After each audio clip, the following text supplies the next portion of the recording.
Hi, my name is Dana Trump. In this video, we're showing you a third function valve kit already installed on LX2620 Kubota tractor with a cab and also the LX2620 tractor ROPS model. Both these tractors are equipped with the LA535 loader. The third function valve kits used for these tractors are going to be a 380-427A. This will be a flat face coupler. It only fits the cab model. The other one is a 380-428A, which is flat face tips, and it only fits the ROPS model. If needed, we do have a Backhoe kit to my right that is a 380-431A. We will get to that at the end of the video. Okay, this is what's in the cab kit when it's unboxed. These things are pre-assembled kits. They're packed in foam. As you can see here, we got the hoses that run down the torque tube, the brackets assembled, the tips are all on. This is the pressure and return lines that will go from the third function valve to the tractor. Here's your third function valve, added on the bracket. You get some pieces in here, you're gonna need these fittings. That's gonna be for your power beyond port, this banjo bolt, and that fitting there will actually go on the return line. The difference between these two kits is this here fits the cab model. At the fender on the left side at the bottom, there's a hole there that you can shove this into, put your pressure return line into it, and zip tie it up. The ROPS model, you've actually got a clamp to put on, same location, just the ROPS model has a bolt down there. You take the bolt out, put your pressure return lines through here, and tighten this thing back up. The only other difference is the electrical. The ROPS model, you plug this in by the roll bar. And like I stated before, on the cab, it goes underneath the dash. If you need the Backhoe kit for either tractor, they're the same. This comes with a bracket, so you can hook your return line from your third function valve onto this bracket, and this will actually put pressure to the backhoe. It comes with bolts and also a longer hose, so you can make the stretch work. Okay, this third function valve is installed. If you notice, it's not quite 90 degrees. You can actually tip this valve 10 degrees either way without any problems. I chose to tip it forward a little bit, so that way you can get to your couplers here a lot easier than this thing being behind the back of this arm. You also want to line this thing up so it is in the middle. These hoses are in the middle between the tractor and the loader arm. That's very important. Okay, on the pressure and return lines. The pressure line is the longer one. The shorter one goes to tank. What I have done is I put some red tape on the pressure line, again, which is the longer hose.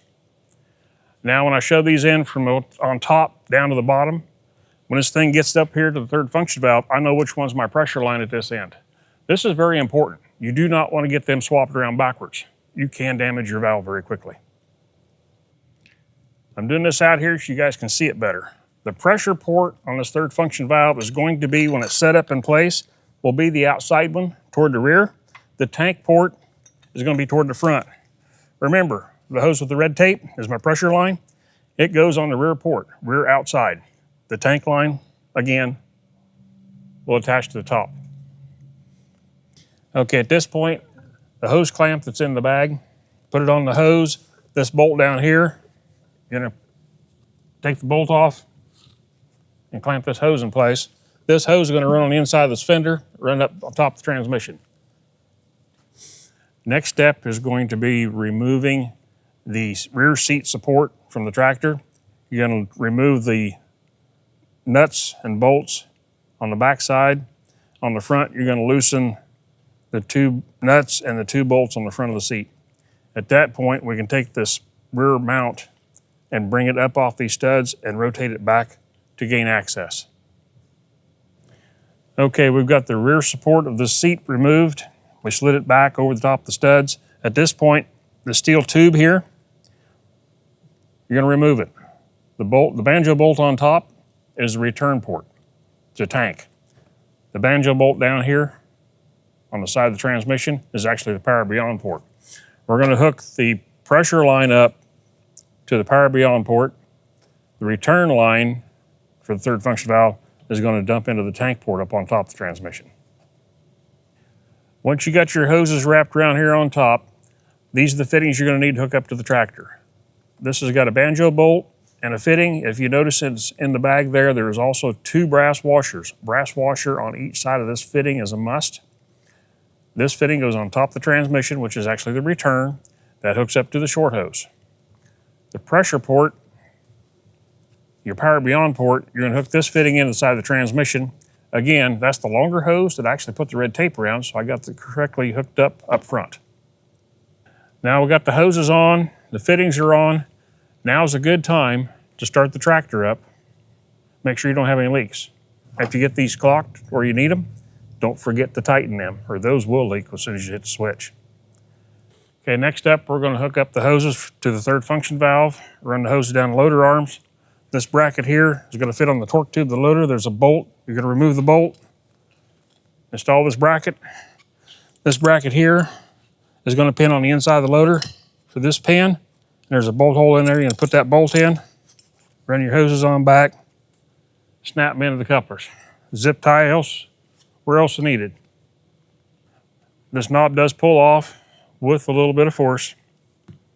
You're gonna put the handle on, orient this to your liking, loosen these nuts, the set screws, set her down there, lock her in position. Then we're gonna run the wires down the loader arm into the rear. We'll show you that next. Okay, with the handle installed, if you notice, we got zip ties down the loader level. Once you come down in here, the wire that goes to the third function valve, I got it running underneath this front seat mount bracket, going down toward the hoses, and they hook up. The green one goes on the top coil, the black one goes on the bottom. This other wire here, we got it running back here. This is your power wire. Your fuse holder is right here. At this point here, you're gonna plug these in.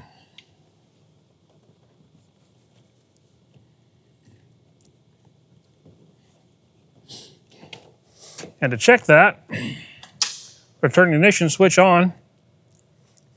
The light illuminates up here on the lever. This is wired correctly. If you're installing your third function valve in conjunction with a backhoe, that backhoe kit number is a 380-431A. This is what this kit consists of. To do that, you're going to not use the return line that comes with the third function valve. That short hose, this is longer. In this kit, this hose is supplied. You will hook up this end over here to the return port, tank port, third function valve, run it up transmission just like the other hose did. You're gonna run over and back down. This bracket is also supplied. It will actually mount on the backhoe subframe in this manner.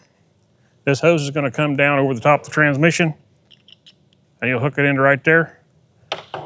At this point, the rest of the parts comes with the backhoe kit. The return line from the backhoe to the tractor is supplied with the backhoe. Finish hooking it up. This is actually hooked up in series. This will make everything work properly. Okay, next up, we're going to show you the only differences between the install on the ROPS model compared to the cab model. The cab model is going to use a 380-427A.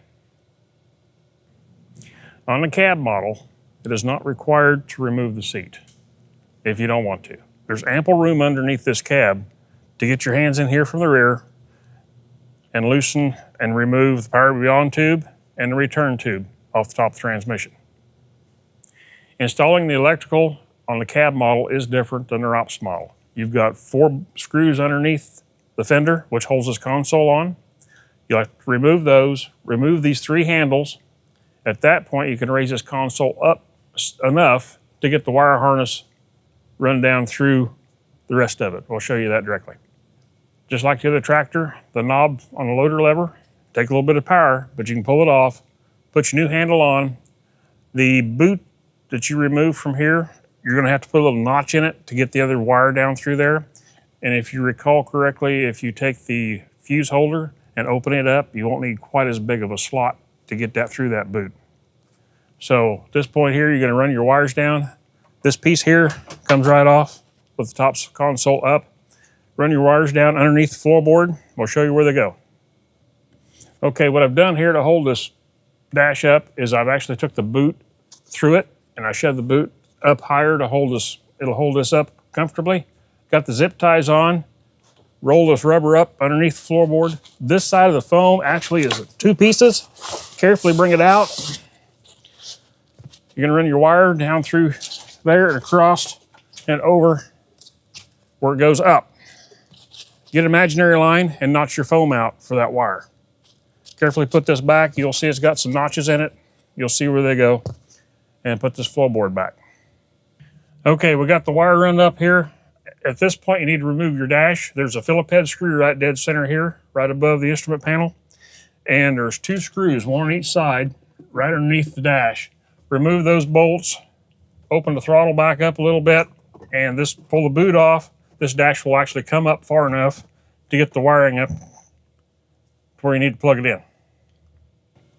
Okay, to hook the power supply up to the tractor, you will notice I took the dash off. I unplugged the ignition switch. You can actually get this dash out, turn it a quarter turn, so you actually have room to see what you're doing. At this point here, we need to, this here comes off. We're gonna remove this end, and we're gonna plug these 2 into both lines. Okay, I've got this connector pulled off. This wire here hooks into this connector. And the one that I pulled off earlier, I'm gonna hook it and then tie this thing back up here where she went. Another zip tie, and I think we're ready to start putting her dash back together. Do not forget to hook up your ignition switch. Now that we've got the power hooked up to the 3rd function valve for the main power, now it's time to hook up the other 2 wires to the 3rd function valve to the solenoids. Basically gonna roll this rubber back out of the way. Piece of foam here is cut. Take it out.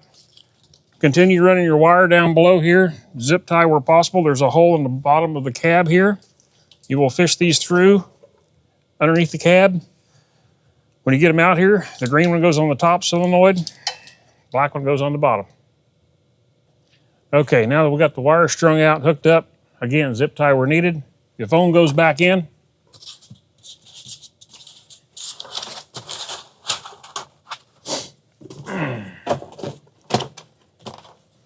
Roll the mat across. Now it's time to fire the tractor up.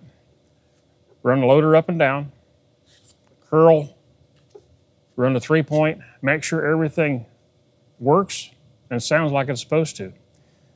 If something's not working correctly or it doesn't sound right, check the pressure and return lines. Most likely they're backwards. If you have more questions, consult your operator's manual or see your local Land Pride dealer. For more instructional videos, go to Land Pride's YouTube channel. I'm Dana Trump. Thank you for watching, and thank you for buying Land Pride.